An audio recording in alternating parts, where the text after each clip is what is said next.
Avant qu'on commence, François et moi, je voudrais faire quelques remarques gratuites aux jeunes qui sont à l'école, université ou cégep. Aujourd'hui, dans notre société, à cause de la complexification des systèmes, le marché de l'éducation a été multiplié. Il y a 20 ans, 25 ans, quand un jeune sortait de l'école ou allait à l'université ou se cherchait une direction de carrière, il pensait commerce, il pensait sciences, il pensait religion, droit, médecine. C'était facile. S'il y avait une tendance naturelle ou un background familial dans une direction ou dans une autre, il pouvait facilement s'embarquer, avec les années, voir s'il devait rester là ou non. Mais aujourd'hui, les jeunes, dans nos sociétés modernes, sont devenus des êtres qui souffrent de la congestion des possibilités sur le plan de l'éducation et de la division. Moi, j'appelle ça la division du marché de l'éducation. Et si vous avez un jeune de 17, 18, 19 ans, 15 ans, 20 ans, qui regarde le panoplie des possibilités sur le plan de l'éducation, c'est normal que les jeunes en arrivent un jour à trouver difficile leur orientation. Et le point que je veux faire pour la jeunesse, à partir de la compréhension des mécanismes de la vie, c'est que les jeunes qui aujourd'hui s'en vont à l'université ou cherchent une orientation, que ces jeunes cessent de mettre de la valeur psychologique sur leurs études. Si vous avez, par exemple, un goût d'aller en informatique ou un goût d'aller dans un domaine ou dans un autre, déjà vous avez la vibration. Mais cette vibration peut se fracturer quelque part dans l'avenir. Peut-être que dans un certain temps, vous serez amené par la vie à sortir de l'informatique ou à aller dans un domaine parallèle. Vous ne savez pas. Il y a des expériences d'aujourd'hui qui vous servent en apparence seulement. Et dans quelques années, vous reviendrez et vous verrez que telle étude faisait partie, dans ce temps-là, d'une vibration qui, dans l'avenir, vous a donné une possibilité de consolider votre avenir en fonction d'un autre travail. L'erreur de la jeunesse aujourd'hui, c'est qu'elle veut être sûre de s'en aller dans un domaine et que ce domaine sera celui qui lui sied le mieux. Et c'est justement à cause de ceci que les jeunes souffrent beaucoup sur le plan de la recherche, de l'orientation dans leur éducation. Et je suggère à la jeunesse qui va à l'école, qui va à l'université, vous avez des aptitudes pour les maths, vous avez des aptitudes pour la physique. Votre job aujourd'hui, c'est d'accumuler le plus d'informations nécessaires.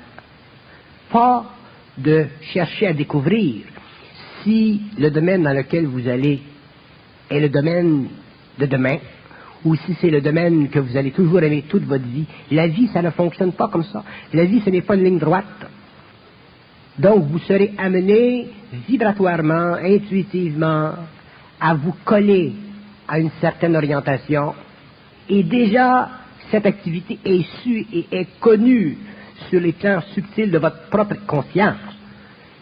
Mais vous n'êtes pas suffisamment conscient pour le réaliser, donc vous en souffrez les aspects, vous avez le doute, vous avez la tristesse, vous avez l'inquiétude. Les jeunes aujourd'hui, plus le système se divise sur le marché de l'éducation, plus il se spécialise, plus les jeunes doivent s'occuper seulement de comprendre que l'éducation ou la recherche de l'éducation, ça fait partie déjà de leur job. Et de savoir qu'un jour, peut-être, il y aura d'autres occasions dans la vie, d'autres situations dans la vie qui feront en sorte que ce qu'ils ont appris à un certain stage les servira dans un autre stage. Mais ne cherchez pas la linéarité dans l'orientation de votre profession de demain. Et si vous vous habituez si vous avez des cours en informatique à l'université et que vous vous habituez à aller chercher de l'information, à emmagasiner cette information pure et simplement d'une façon mécanique et non pas d'une façon psychologique, vous pourrez diminuer cette tension de la jeunesse et vous pourrez finalement aller chercher l'information que donne l'éducation et un jour, quand vous serez prête, si cette information vous sert dans 2 ans ou dans 3 ans parce que la vibration est encore là, vous irez dans ce domaine. Si cette information ne vous sert plus, mais vous a amené à d'autres choses, vous irez dans d'autres choses. Il y a beaucoup de jeunes qui me demandent la même question, qui souffrent des mêmes conditions, et je leur dis toujours, si vous allez à l'école et que vous n'êtes pas heureux ou que vous êtes triste parce que vous n'êtes pas sûr, c'est normal. Le marché est divisé. C'est plus difficile de gager sur 50 chevaux aujourd'hui que ce l'était il y a 25 ans lorsqu'on avait seulement 4 ou 5 chevaux.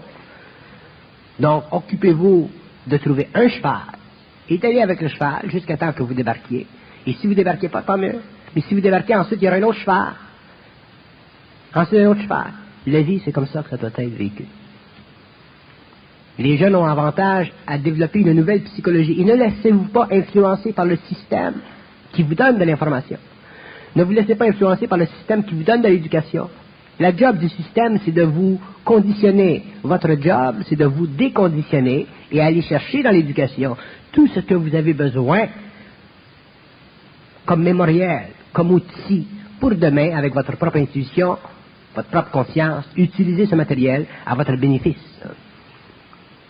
Donc, si le jeune aujourd'hui veut être bien dans sa peau dans l'éducation, au lieu d'être torturé, déchiré par la division du marché de l'éducation, parce que c'est un marché, il faut qu'il se crée une nouvelle attitude mentale, créative et fondée sur le rapport entre l'intuition et les possibilités futures. Mais si vous fonctionnez simplement en relation avec le conditionnement du système, vous allez souffrir.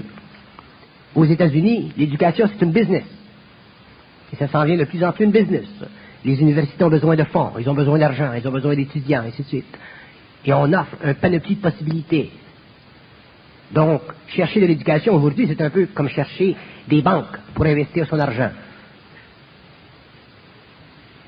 Les jeunes ont besoin de vivre la recherche dans leur orientation en fonction des lois de la vie et non pas en fonction de la programmation psychosociale d'une collectivité qui crée un marché d'éducation pour le bénéfice des grands monopoles, dont les universités, ou des grandes structures psychologiques d'une nation, qui est le mental collectif. C'est ça que je veux dire. Un jour, probablement, ensemble, moi et M. Payotte, on fera une conférence sur ceci parce que je considère que c'est extrêmement important pour la jeunesse. Il n'y a pas de raison que les jeunes souffrent comme ils souffrent et qu'ils soient déchirés comme ils sont déchirés aujourd'hui. Et la raison qu'ils le font, ou qu'ils le sont déchirés, c'est parce que ils ne savent pas comment approcher l'éducation. Ils sont obligés de la subir en fonction d'un conditionnement social, économique, mercantile, qui devient de plus en plus puissant. C'est à vous individuellement de voir et de corriger ceci. Ok. Comme dans la première partie, cette conférence sur les célestes ignorances d'un jeune cœur était dédiée à Roger Drolette, qui est l'auteur de ce livre extraordinaire qui s'appelle « Les femmes me disent », que je vous conseille, je vous engage à vous le procurer, surtout si vous vivez une vie de couple. La deuxième partie, je vais la dédier à notre ami commun, je pense, Pierre Bishop, qui est l'auteur d'un livre très récent, intitulé « Après la mort ». Maintenant, de nos jours, ou plus que jamais dans notre société, cette société-là est affligée d'une infirmité qui a pour nom le syndrome ou le complexe de la vérité. Et Bernard de Montréal, il faut rendre à César ce qui est à César, et à Bernard ce qui est à Bernard, a été le premier à développer ce concept ésotérique moderne du mensonge cosmique. Alors Bernard, dans quelles circonstances en êtes-vous arrivé à ce développement du mensonge cosmique ? Le concept du mensonge cosmique est un concept que j'ai créé à partir de ma propre évolution à l'intérieur des sphères mentales et en fonction du besoin dans ma propre vie, dans ma propre personne, de corriger, même à l'intérieur d'une fusion, de corriger le pouvoir directif des formes pensées. Les formes pensées qui nous viennent dans le mental ont leur propre dynamique. Et le dynamisme mental de l'homme inconscient, il est créé en fonction d'une mémoire. Et cette mémoire, elle est maintenue en vie, en vitalité, en fonction de la polarité du mensonge psychologique et de la vérité psychologique. Et au cours de mon initiation, au cours de ces souffrances que j'ai vécues sur le plan mental, j'en suis arrivé à pouvoir, parce que ça prend une force intérieure pour dénoncer la dynamique de la pensée humaine.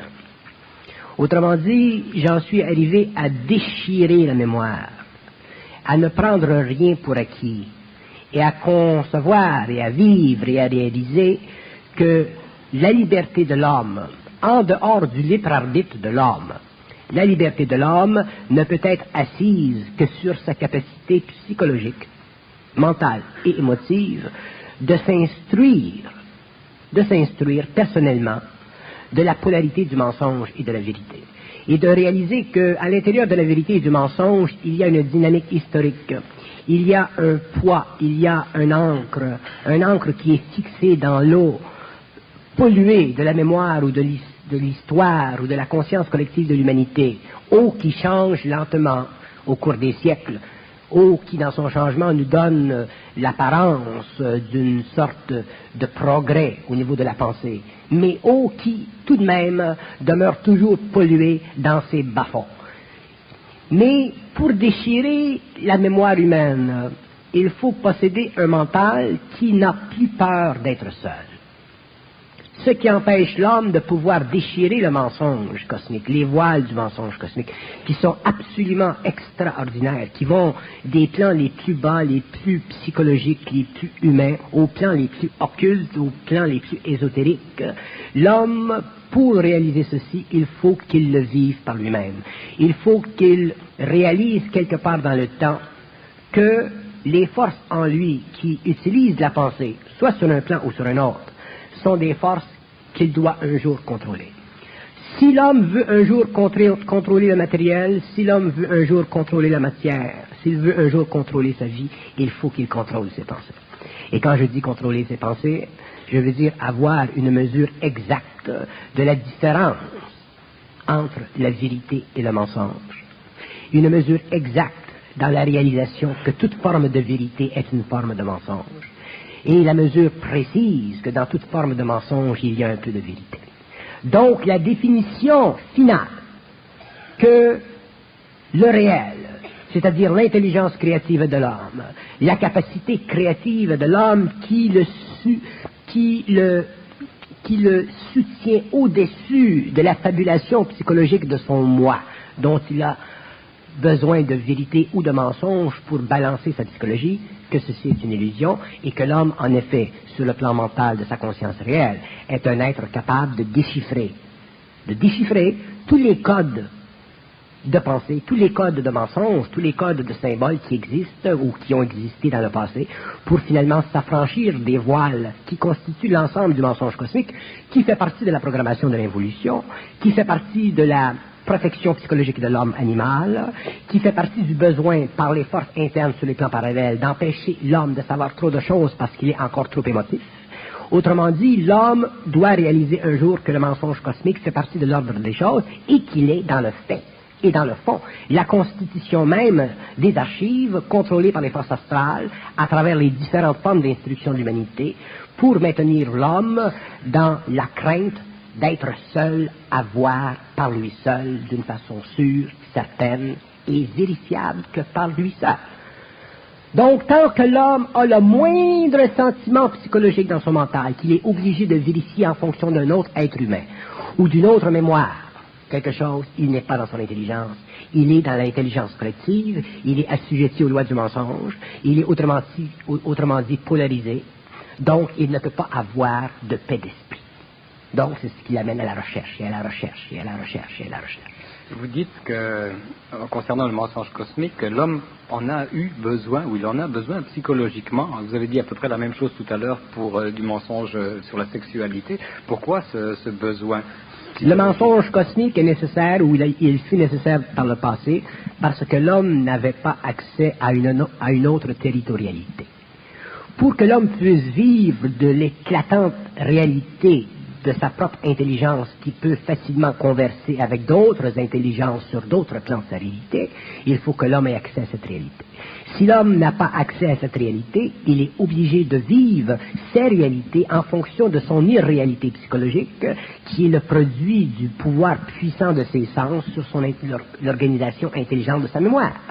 Donc l'homme n'avait pas de choix pendant l'évolution que d'être servi de faux plats, afin de lui permettre de maintenir une certaine sanité, afin de lui permettre de maintenir une certaine homogénéité sur le plan de la philosophie ou de la religion, afin de maintenir une certaine homogénéité dans le symbolisme tabou des races primitives, ainsi de suite. Donc c'était absolument nécessaire, ça faisait partie de la programmation de l'homme, c'était normal, ça faisait partie des grands plans d'instruction occulte des humanités à travers les voies intuitives ou psychiques ou philosophiques ou métaphysiques ou occultes des humanités que nous avons connues. Mais l'homme est arrivé à un point aujourd'hui où il est finalement capable, à cause de l'extériorisation de son corps mental qui commence lentement, à pouvoir finalement s'apercevoir par lui-même que la condition même de la réalité est totalement non juxtaposable à la priorité psychologique de la polarité de son mental. L'homme n'a plus besoin, en tant qu'être humain, de vérité ou de mensonge pour trouver dans sa vie une valeur stabilisante à la fonction psychologique de son émotion et de son mental. L'homme est capable, d'une façon monolithique, d'intervenir dans la construction psychologique de ses pensées afin de donner à son mental une qualité de liberté totale et absolue, autrement dit, une qualité d'énergie mentale et créative qui est le produit, finalement, de l'activité éthérico-mentale de sa fusion. L'homme est rendu à ce stage et c'est ce qui préparera l'homme à la prochaine évolution de la 6e race racine, qui est une race, dans le fond, une race mentale, supramentale. Pourriez-vous nous donner des exemples de mensonges cosmiques pour mieux illustrer vos propos? Oui.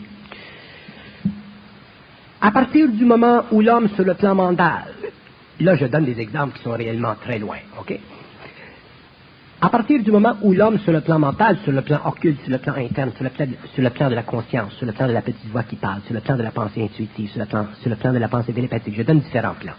À partir du moment où l'homme reçoit un commandement dans sa vie, il est dans le mensonge cosmique. À partir du moment où l'homme est commandé, il est assujetti aux lois du mensonge cosmique.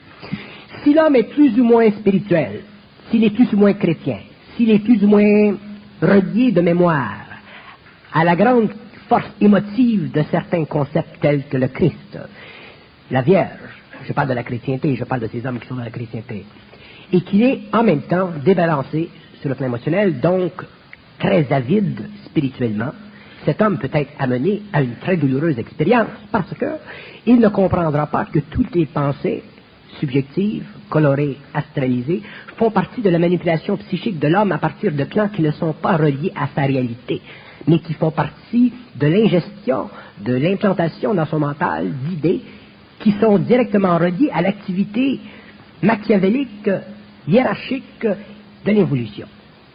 Et c'est ce que nous retrouvons souvent dans les expériences cliniques, dans les journaux, lorsque nous entendons des hommes ou des femmes qui commettent des actes antisociaux et qui, sans le réaliser, parce qu'ils ne sont pas suffisamment conscients, vont étaler devant la cour de justice ou devant les psychiatres qu'ils ont entendu la voix du Christ qui leur a dit qu'ils doivent faire telle chose ou commettre tel acte afin de libérer l'humanité d'une certaine qualité de vie babylonienne. Ceci fait partie du mensonge cosmique et l'homme devra un jour le réaliser. La raison pour laquelle j'ai sorti le concept du mensonge cosmique en dehors de mes séminaires privés pour qu'il soit étendu sur la place publique, c'est justement pour faire comprendre ou faire réaliser à des gens qui sont suffisamment sensibles, qui probablement ne rencontreront jamais sur le plan du séminaire, qu'il existe dans la vie consciente, subtile, transformatrice, transformationnelle de l'homme, un potentiel de danger s'il ne comprend pas que, quel que soit son niveau d'intuition, quel que soit son niveau de conscience ou de conversation télépathique intérieure, il est toujours voué à l'extinction de sa propre réalité pour la conversion d'une réalité extratemporelle dans un acte temporel qui devient, sur le plan humain et social, un acte antisocial, donc sujet à être par la cour, par l'humanité ou la société démentie. Donc toute loi est dictée envers l'homme et vous considérez ça un peu comme une ingérence dans ses affaires? C'est une ingérence dans ses affaires. L'homme, là il nous faut retourner et un peu faire une analyse du libre arbitre. L'homme a l'impression, et ceci fait partie de l'organisation psychologique de son moi au cours de l'évolution, l'homme, j'en ai déjà parlé, a l'impression d'un libre arbitre. Ce libre arbitre fait partie d'un certain taux vibratoire dans ses pensées. Autrement dit, l'homme possède, lorsqu'il est dans le corps matériel, il possède un certain taux vibratoire normal au niveau de ses pensées. Ce taux vibratoire normal, il est en harmonie vibratoire avec le bien-être de la société, et ceci fait partie du travail naturel évolutif de sa propre doublure à travers et en relation avec son mental. Autrement dit, sa partie invisible, son esprit à travers son mental. Mais si l'homme, pour toutes sortes de raisons expérimentales, vit des chocs dans sa vie, il a une mauvaise éducation, il a des parents qui n'ont pas pris soin de lui, il perd sa femme, il perd ses enfants, il vit un choc. Lorsque l'homme vit un choc, son corps émotionnel traduit dans sa réalité psychologique ou crée dans sa réalité psychologique une ouverture. Une ouverture. Et cette ouverture, elle est utilisée par des intelligences sur des plans inférieurs pour intervenir psychologiquement dans la déformation psychologique de son ego. Autrement dit, à partir du moment, si l'homme vit une vie normale, qu'il ne subit pas de choc à un niveau ou à un autre, qu'il vit des bien-être de la société, qu'il vit de ce que la société au cours des siècles a créé, que ce soit science, art ou n'importe quoi, il n'y a pas de déchirure dans son moi.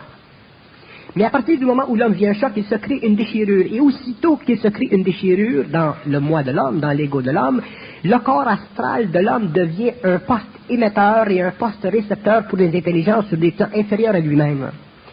Et ces plans font partie des plans de la mort, et dans ces plans, l'homme automatiquement est obligé de subir, ou en relation avec ces plans, l'homme est obligé de subir leur domination parce qu'il n'est pas suffisamment dans son intelligence.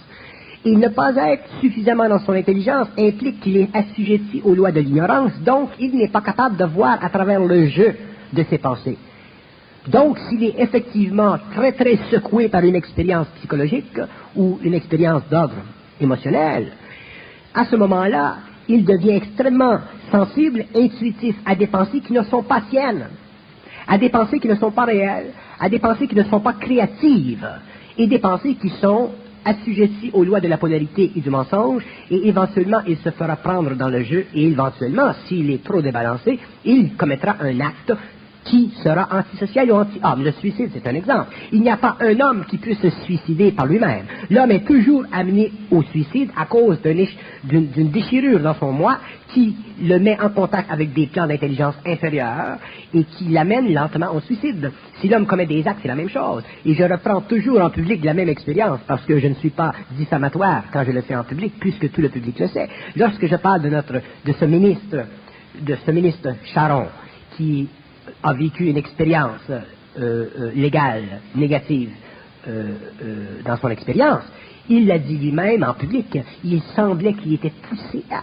Et j'invoque tous les gens dans la salle à réaliser que quelque part dans leur vie, ils ont vécu, manifesté des expériences qui étaient malgré eux. Malgré. C'est comme on dit, dans notre langage, on dit c'est plus fort que moi. Mais c'est plus fort que moi, ça veut dire que c'est soufflé. Il y a une ingérence, il y a une domination subtile, et l'homme n'est pas conscient des lois de ceci, et c'est pourquoi l'homme, sur le plan psychologique, après que ses expériences ont été vécues, il vit des complexes d'infériorité, il vit des complexes d'insécurité, il n'est pas heureux avec lui-même. Et il y a des hommes sur la terre aujourd'hui qui ne sont pas capables de combattre cette force en eux, qui les déchire, et qui de plus en plus devient plus grande, et qui éventuellement leur enlève même le libre arbitre. Tant que l'homme a le libre arbitre, il a le libre arbitre. C'est un bien nécessaire. La liberté, c'est une nécessité absolue, mais l'absence de libre arbitre, c'est une faillite totale de l'homme. Donc l'homme doit se prémunir contre ceci et il doit comprendre, surtout lorsqu'il se sensibilise, lorsqu'il devient beaucoup plus perceptif intérieurement, il doit comprendre que lui, en tant qu'homme, doit être capable de filtrer, de mesurer, de réaliser de l'intelligence dans ses pensées. S'il n'y a pas d'intelligence dans ses pensées, c'est que ses pensées sont astralisées à un certain plan et que s'il laisse libre cours à ses pensées au cours des années, éventuellement elles deviendront très puissantes parce qu'une pensée c'est quand même magnétique et un jour elles auront contrôle à travers un événement quelconque de son mental. C'est une forme de possession. Dans l'ésotérisme ou dans l'occultisme plus généralement, le plan astral auquel vous faites allusion est appelé aussi le monde de désir. Et vous venez de dire que des pensées pouvaient provenir ou nous être injectées de ce plan astral, des pensées de ce monde inférieur. Mais dans ce monde de désir au plan astral, il y a également des plans supérieurs dans cette définition de l'occultisme. Est-ce qu'il peut y avoir un mensonge cosmique sur les plans supérieurs du monde astral ou du monde de désir? Je définissais l'aspect le plus banal du mensonge cosmique. Et si je vais plus loin dans la définition du mensonge cosmique, je dis que le mensonge cosmique, il fait partie de la toile d'araignée qui est au-dessus de la tête de tous les hommes, qui fait partie de l'organisation interne psychique occulte ou invisible de l'homme, et le passage de l'involution à l'évolution est justement la capacité à l'homme de traverser cette toile d'araignée. Donc, cela de l'involution à l'évolution ne pourra pas, demain, s'assujettir à aucun niveau d'une pensée qui n'est pas sous sa gestion, qui n'est pas le produit de sa propre créativité, qui n'est pas le produit de son propre entendement, qui n'est pas le produit de sa propre conversion de l'énergie en matière mentale. Si l'homme ne fait pas ceci, bon, je donne l'exemple. Je le donne, je suis obligé de le donner, même si je respecte énormément ces hommes. Prenons le phénomène du maître, que nous retrouvons dans les écoles ésotériques, les sectes, et ainsi de suite. Le phénomène du maître, c'est un phénomène qui a été essentiel pendant l'évolution parce que les maîtres sur les autres plans, ou sur le plan matériel, ou en connexion l'un avec l'autre, ont permis à l'homme de pouvoir maintenir un certain langage officieux entre les plans. Entre le plan matériel et les plans invisibles, il y a un langage officieux qui a été maintenu. Ce langage officieux, nous l'appelons religion, nous l'appelons spiritualité, nous l'appelons conscience, etc. Mais l'homme saura un jour que, même sur les plans astraux très élevés, l'entité qui est là devra un jour s'incarner pour fusionner. Donc, il n'existe pas dans le plan astral, dans le monde astral, même sur les plans les plus élevés, dans ce que les hommes appellent le ciel occulte d'eux. Il n'existe pas, même sur les plans les plus élevés de cette réalité astrale, de plans où l'homme est impuissant à déchirer.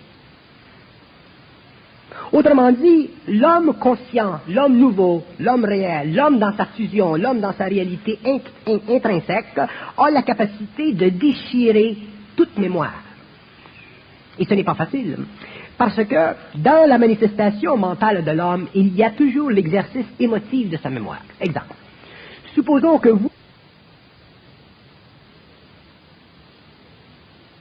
Je terrorise des gens spirituels, je terrorise des gens sensibles qui ont une greffe émotive à ce concept.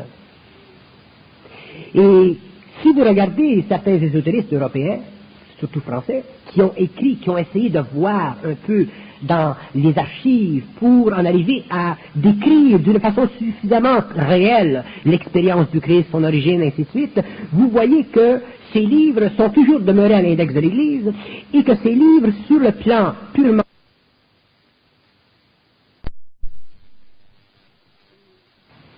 et si vous regardez certains ésotéristes européens, surtout français, qui ont écrit, qui ont essayé de voir un peu dans les archives pour en arriver à décrire d'une façon suffisamment réelle l'expérience du Christ, son origine, ainsi de suite, vous voyez que ces livres sont toujours demeurés à l'index de l'Église et que ces livres, sur le plan purement public, renfermaient des données qui, sur le plan psychologique et émotif de l'homme, sont réellement trop humaines.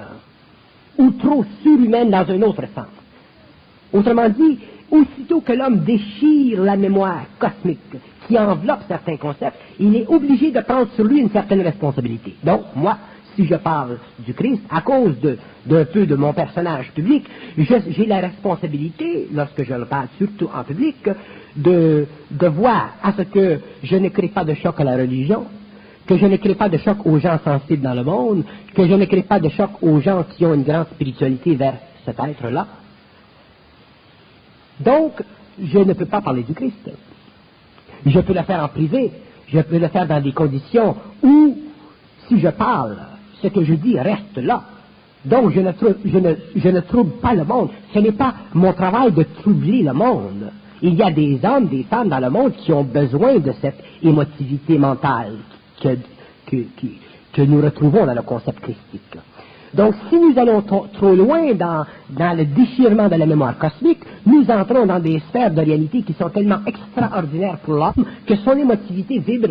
Et automatiquement, au lieu de le servir, ça le dessert. C'est pourquoi, lorsque je m'adresse en public, je suis obligé de contrôler ce que je dis, de dire ce qui est bon, de dire ce qui est suffisamment avancé pour créer un mouvement dans l'esprit de l'homme, mais aussi d'arrêter là où je sais que l'homme ne pourra pas bénéficier de cette information parce qu'il a encore trop d'émotions dans son mental. Ça, c'est réellement comprendre le mensonge cosmique.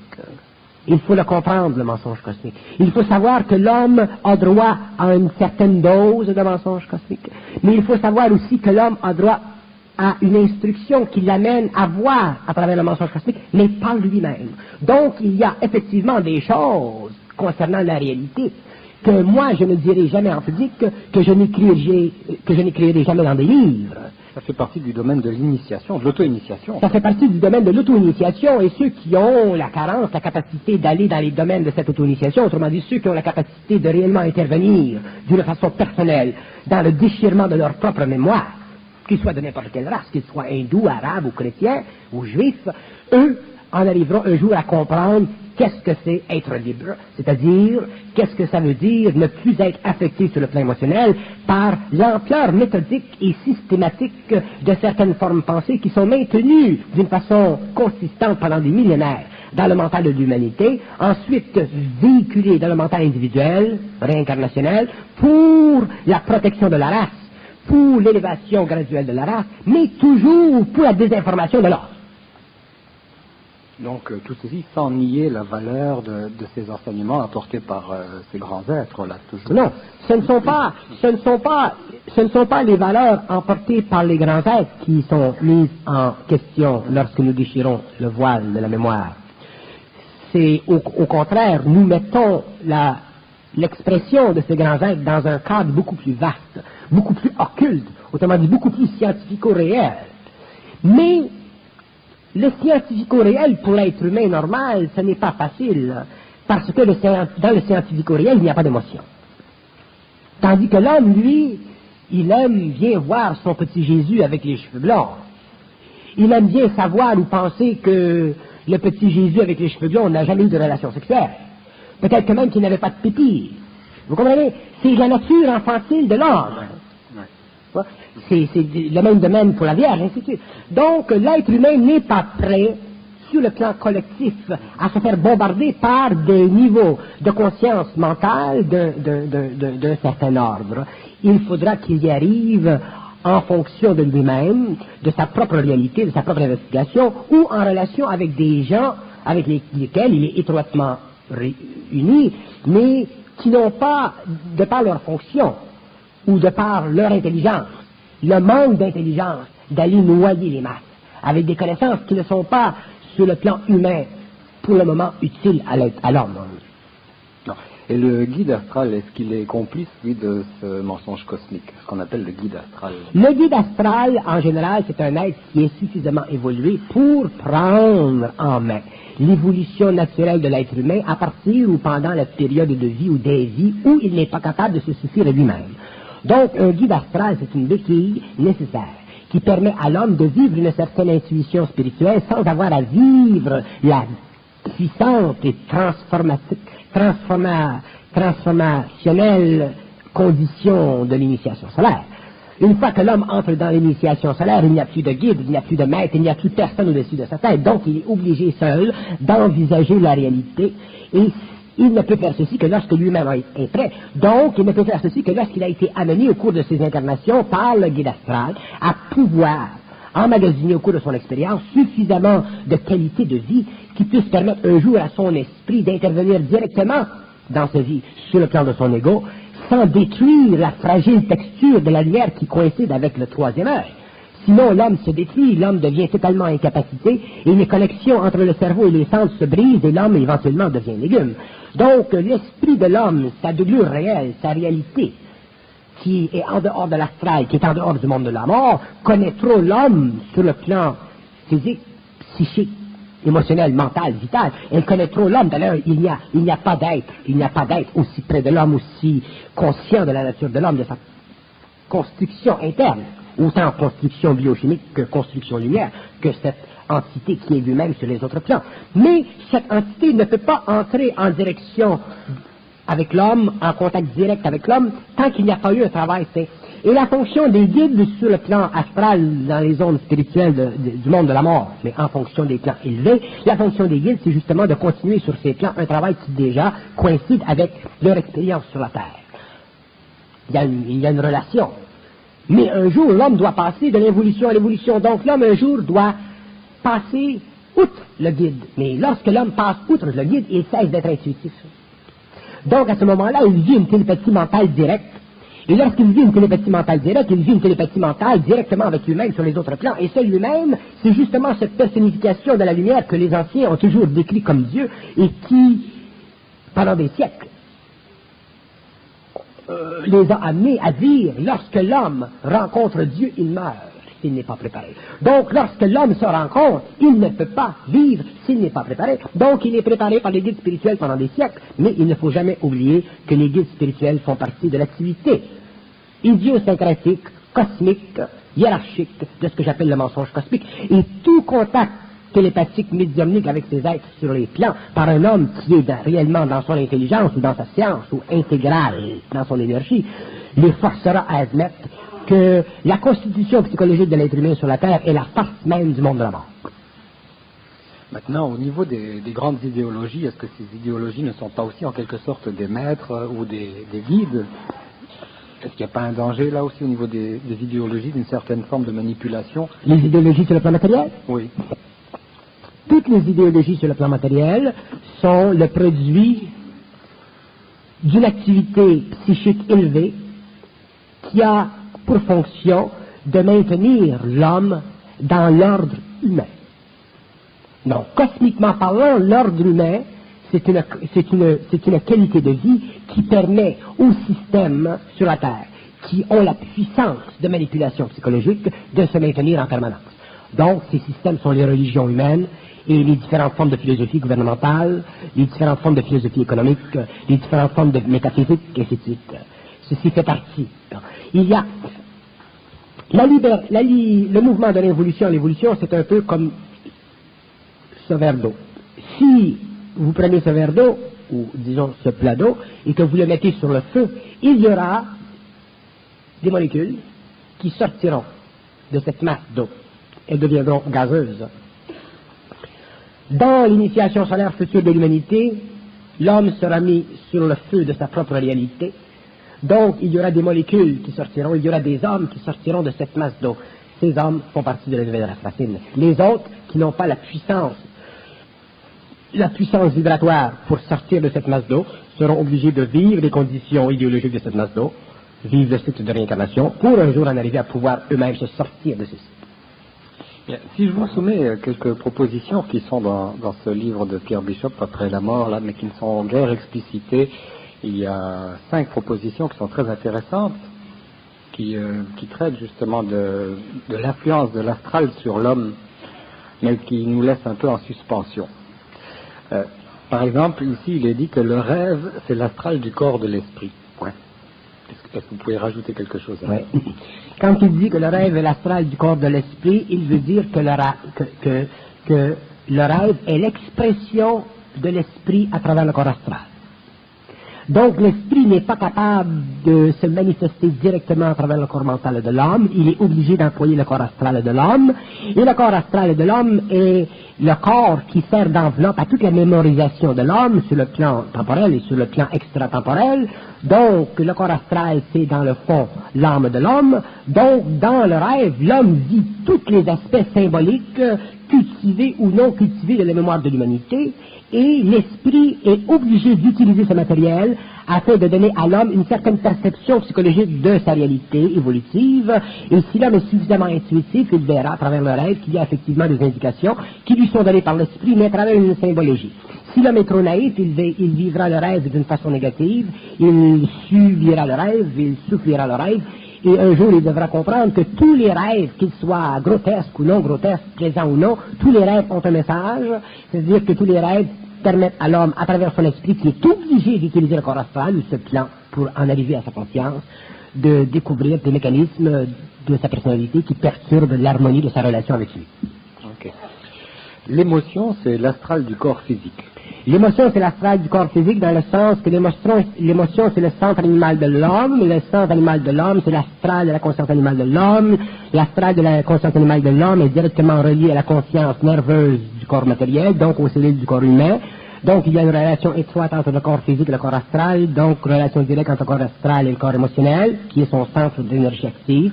Donc, lorsque l'homme vit de l'émotion, il est effectivement en proie à l'activité, à l'exercice excitante du corps astral sur le plan de son émotion, de son activité émotionnelle, pour donner à son corps physique une certaine teneur. La mémoire, c'est l'astral du corps mental. La mémoire, c'est l'astral du corps mental, dans ce sens que la mémoire de l'homme aujourd'hui, qui n'est pas une mémoire cosmique, mais qui est une mémoire historique, est une mémoire qui, il aurait dû ajouter, la mémoire est l'astral du corps mental inférieur de l'homme. La mémoire est l'astral du corps mental inférieur de l'homme, dans ce sens que le corps mental inférieur de l'homme trempe un peu dans le corps astral.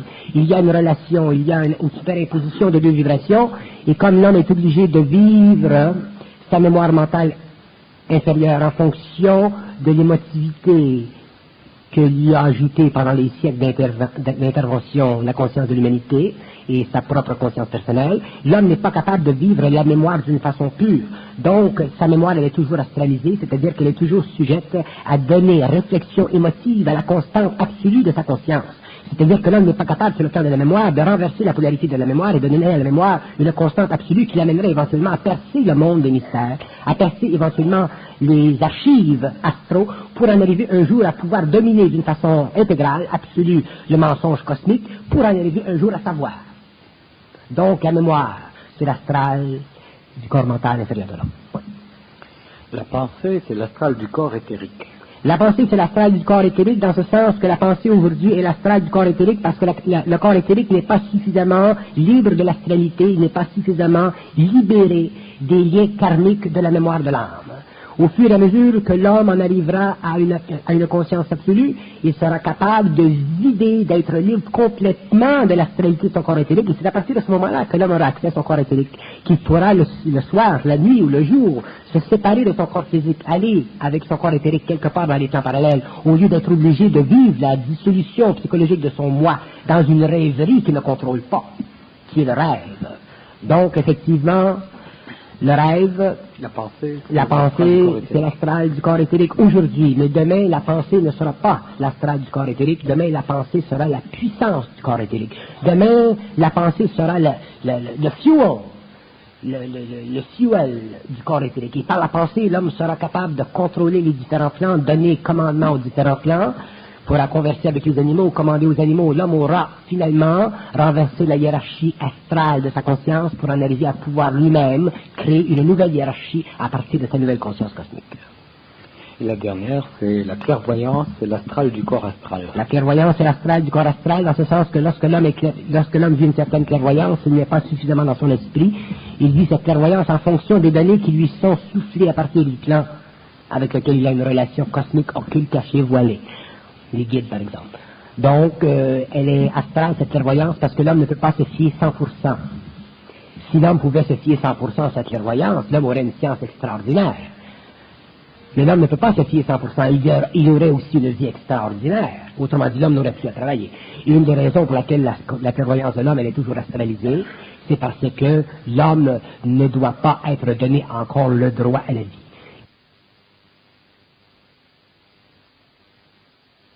L'homme n'aura pas le droit à la vie, il sera obligé de vivre s'il est évolué d'une conscience clairvoyante astrale. Et s'il est sage, s'il est suffisamment en voie ou en contact avec les nouvelles données de l'évolution, il saura qu'il doit faire attention à toute clairvoyance astrale. Une clairvoyance astrale n'est pas nécessairement négative. Elle peut être instructive, elle peut être bonne, mais elle cache toujours une réalité, et cette réalité qu'elle cache, c'est la souffrance. Alors c'est comme, après toutes ces propositions-là, on s'aperçoit que l'astral est partout, quasiment, elle est omniprésente. L'astral, c'est là, sur la Terre. J'allais vous demander s'il y avait une place dans l'homme où il n'y avait pas d'astral. Oui, il y a une place dans l'homme où l'astral n'existe pas, et ça, c'est dans sa conscience mentale supérieure. Mais cette conscience mentale supérieure est en voie d'évolution. Ça fait partie de l'évolution. Mais pour que l'homme en arrive au développement de cette conscience mentale supérieure, il faut qu'il neutralise, qu'il voit, qu'il transforme cette conscience mentale inférieure qui est astralisée. C'est ça l'évolution. C'est ça la différence entre l'évolution et l'involution. C'est ça que donnera à l'homme cette nouvelle conscience. Lorsque vous dites que l'homme est multidimensionnel, qu'est-ce que vous voulez dire? Lorsque je dis que l'homme est multidimensionnel, je dis que l'homme a un corps matériel, qu'il a un corps éthérique, qu'il a un corps mental, qu'il a un corps mental autosuffisant, c'est-à-dire qu'il a un corps mental capable de se servir du corps éthérique ou de le laisser en place pendant qu'il voyage dans l'esprit. Je dis que l'homme est multidimensionnel quand il réalise qu'il a la capacité de souffler dans sa propre conscience atomique les valeurs originales de sa descente dans la matière. L'homme a la capacité de souffler, d'intervenir intelligemment dans la structure moléculaire de ses cellules pour donner à ses cellules l'engendrement nécessaire pour aller d'un plan de vie à un autre. Par exemple, un homme qui voudrait partir du plan éthérique de notre planète pour aller sur une autre galaxie ou sur une autre planète pour rencontrer d'autres intelligences, il serait obligé de donner à la conscience cellulaire un certain taux vibratoire afin de pouvoir s'emporter là-bas, c'est-à-dire de se créer instantanément un transport séraphique. Et ce transport séraphique, il sera à la mesure de son corps mental, donc il sera en fonction de sa capacité cellulaire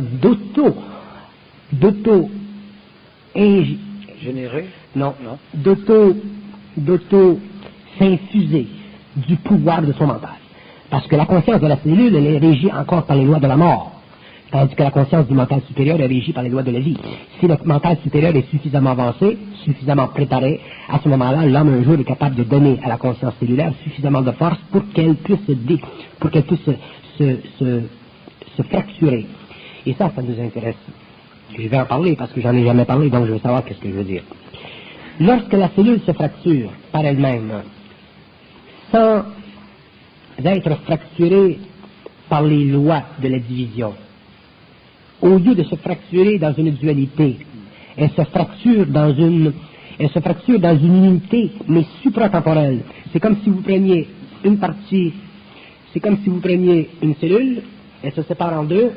Quand elle se sépare, elle devient deux parties identiques, mais à partir du moment où ce travail est fait dans le mental de l'homme, ou à partir du mental de l'homme, au lieu que vous ayez deux parties dans le cellulaire, vous en avez une troisième, mais la troisième n'est pas vérifiable sur le plan planétaire de l'homme. C'est-à-dire que l'homme ne peut pas se voir dans une corporalité éthérique. Et c'est là que commence le mystère des éternels. Les éternels n'ont pas la capacité de se voir dans une forme éthérique parce qu'ils sont trop élevés. Et la raison qu'ils ne sont pas capables de se voir dans une réalité éthérique, c'est parce que, au cours de leur évolution, ils ont réussi finalement à détruire toute souvenance, c'est-à-dire qu'ils ont réussi à détruire même le besoin cellulaire de l'autogestion, de la conscience du corps matériel sur les autres plans. Donc ces êtres sont allés au-delà de l'immortalité, ils ont renversé les lois de l'immortalité, donc au lieu de se servir de l'infinité pour entrer dans la dimension temporelle de ce que nous appelons Dieu, mais qui en fait représente la lettre, ils ont commencé à pénétrer lentement dans des mondes qui n'ont jamais été visités par aucune intelligence, aucun être et aucune réalité pensante sur aucun plan. Donc ces êtres sont totalement dans le noir de la lumière. Ils sont dans un noir de lumière tellement vaste qu'ils ne sont pas capables de se voir. Mais c'est parce que la lumière est tellement haute en vibration qu'ils ne peuvent pas percevoir où ils sont dans le cosmos. Et ça, ce sont les éternels. Et si nous allons encore plus loin dans la réalité des éternels, nous découvrirons un jour que les éternels, ils sont très peu. Il y a très peu d'éternels. Mais les éternels sont des êtres qui ne sont pas ce qu'on appelle des intelligences. Ce sont des principes. Et c'est à partir de l'étude des éternels que l'on commence réellement à comprendre qu'est-ce que c'est que ça veut dire Dieu. Mais ça, je ne vais pas m'avancer là-dedans parce que ça n'arrête pas. Mais de l'autre côté, c'est très intéressant. Bon, l'homme qui est l'initié ancien, l'initié solaire, pas l'initié solaire, l'initié astral, l'initié lunaire, là, qui a traversé donc cette initiation, ou qui voit à travers le jeu de l'âme, à travers le mensonge cosmique de l'âme, lorsqu'il passe dans sa phase d'initiation solaire, où c'est l'esprit qui est supposé runner le show, est-ce qu'il y a encore affaire à un mensonge cosmique à ce niveau-là? C'est une bonne question. Supramental. Oui. Le mensonge cosmique, il fait partie du conditionnement psychologique de l'homme, autant sur le plan matériel que sur le plan de la mort.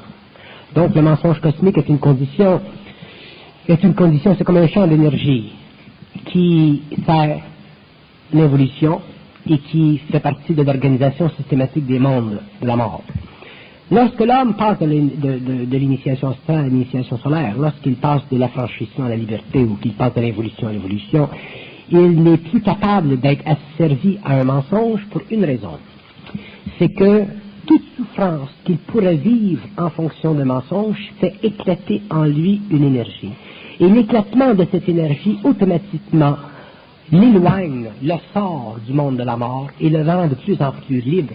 Donc, il vient à un point où l'homme est tellement libre qu'il n'a plus besoin d'être plus libre qu'il l'est. C'est à partir de ce moment-là que nous disons que les immortels ont la capacité un jour, à quelque part au cours de l'évolution, de réellement délimiter leurs propres limites. Autrement dit, à l'intérieur d'une certaine limite. C'est un peu comme un homme qui serait très riche sur la planète Terre. Il est très riche, mais à un certain point, tu as suffisamment d'argent pour faire ce que tu as à faire. Si tu n'avais plus d'argent, tu ne saurais pas quoi faire avec. Bon, donc, sur le plan de l'immortalité, de l'évolution, du mouvement de la conscience à travers le corps éthérique, c'est la même chose. Il y a un point où l'homme est suffisamment libre, il a suffisamment de liberté, qu'il n'a plus besoin de souffrir et qu'il n'est plus capable de souffrir des conditions antérieures.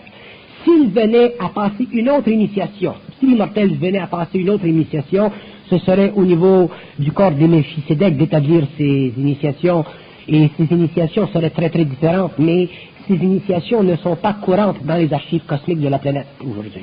Donc il faudra que l'homme, ça fait partie du secret de l'esprit avec le corps matériel, mais ça fait encore partie de l'évolution future de l'humanité. Je ne peux pas dire qu'il n'y a pas d'initiation pour les immortels, pour passer de l'immortalité à l'éternité, mais je suis sûr que ces initiations ne sont pas de la même sorte que celles que nous connaissons. C'est-à-dire que ces êtres-là ne vivent pas de la souffrance dans le sens que nous vivons. Mais ce qui serait pour eux de la souffrance, ce serait une extrême accélération dans le temps. Et cette extrême accélération dans le temps serait un test pour la substantialité de leur transport séraphique. Donc, si leur transport séraphique est suffisamment solide, suffisamment bien construit par leur propre lumière, ils pourraient traverser ces zones de temps et se retrouver dans des dimensionnalités spatio-temporelles qui ne font pas partie de nos mondes, qui font partie de leur monde, et ce serait une initiation. Mais ce serait une initiation qui serait plutôt scientifique que psychologique. Il nous reste 1 ou 2 minutes pour conclure ou pour terminer. Il a été beaucoup question dans la première partie de la femme, de son rôle dans la société, etc. Et puis j'ai eu l'impression qu'elle était un peu malmenée peut-être par les récits bibliques, etc. Il fait donc bon peut-être de la rebalancer. Que pensez-vous qu'il serait possible de mettre fin à l'équilibre de la terreur qui existe aujourd'hui dans le monde avec l'armement atomique, etc. Pensez-vous que ce ne serait pas une solution si les femmes demain se mettaient toutes en grève de sexualité pendant 2 ou 3 mois pour faire des pressions sur tous les gouvernements? Pensez pas qu'ils auraient le pouvoir, là? Tout ce que je peux vous dire sur ceci, c'est que je sais que ça ne se produira pas. Donc, inutile de demander la question. Alors, la balle est dans votre camp. On vous remercie beaucoup, Bernard de Montréal.